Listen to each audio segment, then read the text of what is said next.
Anomali Laut Batik. Tahun 2011, sekelompok penyelam turun ke dasar bagian utara Laut Baltik untuk berburu harta karun. Tapi mereka malah nemu benda aneh. Saat mereka memfoto benda itu dan menunjukkannya, banyak orang meyakini kalau itu pesawat antariksa peradaban lain yang karam. Ada juga yang mikir kalau benda itu terbentuk secara alami, tapi logam di dalam struktur itu jelas nggak bisa terbentuk alami. Sekarang, sebagian saintis bahkan meyakini kalau benda itu muncul di zaman es. Mungkin juga itu meteorit yang terperangkap di bawah es pada zaman itu. Maelstrom adalah pusaran air kencang yang terbentuk saat dua arus bertemu dan menciptakan pusaran melingkar.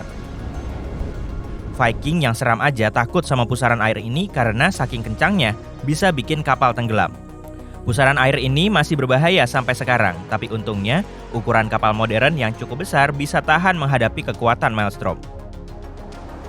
Tapi, kapal pesiar yang masuk pusaran air biasanya menghadapi ombak besar yang bisa mengguncang kapal besar sekalipun dengan cukup kuat.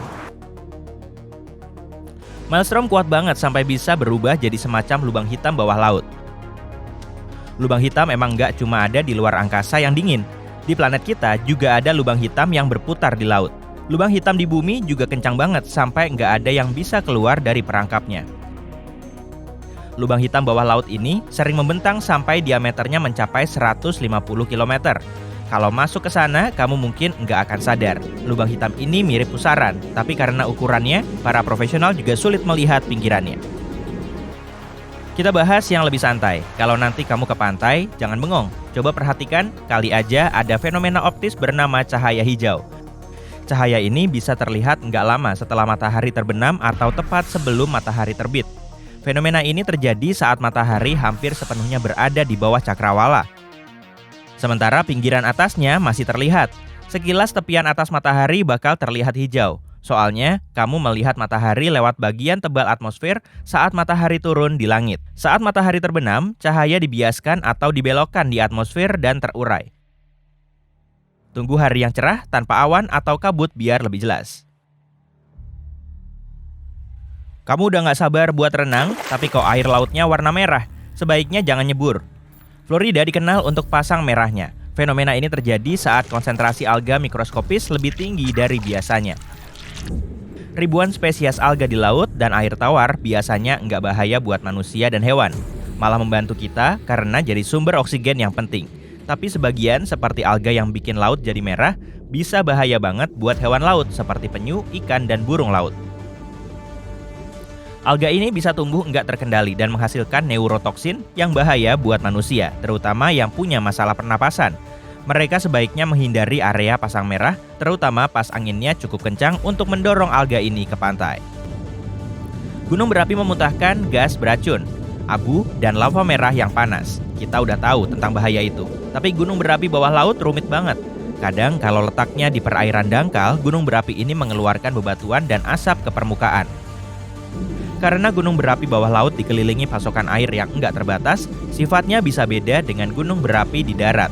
Saat gunung ini meletus, air laut bisa jadi lubang bawah laut yang aktif. Lava bisa menyebar ke dasar laut dangkal atau kadang mengalir ke laut dari gunung berapi darat. Saat berada di air, lava bisa cepat dingin sampai hancur jadi puing dan pasir. Jadi ada banyak puing vulkanis di sana. Kamu tahu pantai pasir hitam yang populer di Hawaii? Seperti itulah pembentukannya. Lava panas dan erupsi kuat jelas nggak aman, tapi gunung berapi bawah laut di perairan dalam sama berbahayanya meskipun nggak erupsi. Gunung ini mengeluarkan gelembung. Nah, gelembung ini mengurangi kepadatan di perairan sekitarnya dan bahkan bisa bikin kapal tenggelam. Parahnya lagi, saat melihat permukaan laut, kamu nggak tahu ada bahaya.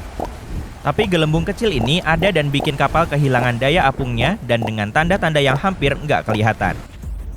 Gelombang laut persegi emang fenomena langka, cantik untuk diamati, tapi bahaya banget. Kamu akan melihat gelombang laut persegi lebih sering di bagian dangkal laut. Peristiwa ini sering muncul di Prancis atau pantai-pantai di Tel Aviv, tapi bisa juga terjadi di banyak area pantai di seluruh dunia. Gelombang laut persegi terjadi saat dua pola gelombang melintas pada sudut miring. Gelombang itu membentuk pola persegi. Fenomena ini biasanya terjadi saat dua alun bertemu atau saat alun mendorong gelombang di satu arah dan angin kencang mendorongnya di arah lain. Gelombang persegi ini bisa bahaya buat orang yang berenang atau perahu. Gelombang yang dihasilkan arus laut yang kuat ini nggak terduga dan tinggi, sampai kadang hampir 3 meter. Fenomena ini disebut white walls. Gelombang ini kuat banget sampai bisa menggulingkan perahu besar sekalipun. Kalau kamu isi gelas bening dengan air laut, terus kamu perhatikan, kamu akan melihat airnya penuh partikel kecil. Air laut mengandung larutan garam, lemak, alga, protein, deterjen, dan fragmen-fragmen materi buatan dan organik. Kalau gelasnya diaduk, kamu akan melihat gelembung kecil yang terbentuk di permukaannya. Begitulah busa laut terbentuk saat gelombang dan angin mengaduk lautan. Tapi busa laut yang tebal bisa aja disebabkan oleh ledakan populasi alga. Saat ledakan populasi alga pecah di laut, jumlah materi yang besar akan bergerak ke daratan. Kebanyakan jenis busa laut nggak bahaya buat manusia. Tapi ledakan alga pecah bisa berdampak negatif pada lingkungan dan manusia. Misalnya saat gelembung busa laut pecah, toksin yang dikandung busa itu akan lepas ke udara dan mengiritasi mata atau menyebabkan masalah kesehatan lain.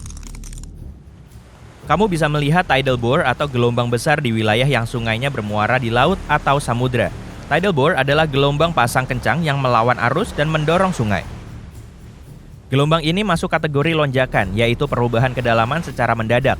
Tidal bore adalah lonjakan positif yang artinya gelombang ini mendorong sungai dan menjadikannya lebih dalam.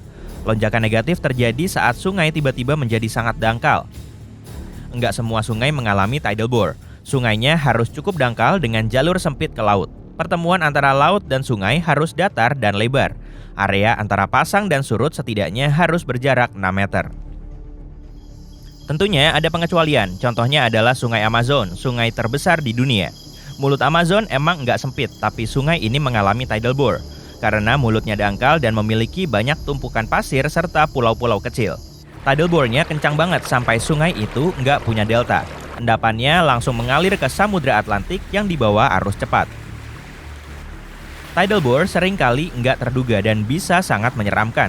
Gelombang ini juga sering mengubah warna sungai dari kehijauan atau biru jadi coklat.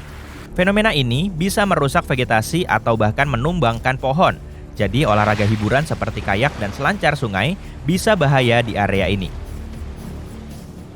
Meskipun kamu pengen lihat tidal bore, hati-hati ya. Gelombang pasang bisa menyapu titik pengamatan dan menyeret apapun atau siapapun ke sungai yang mengamuk.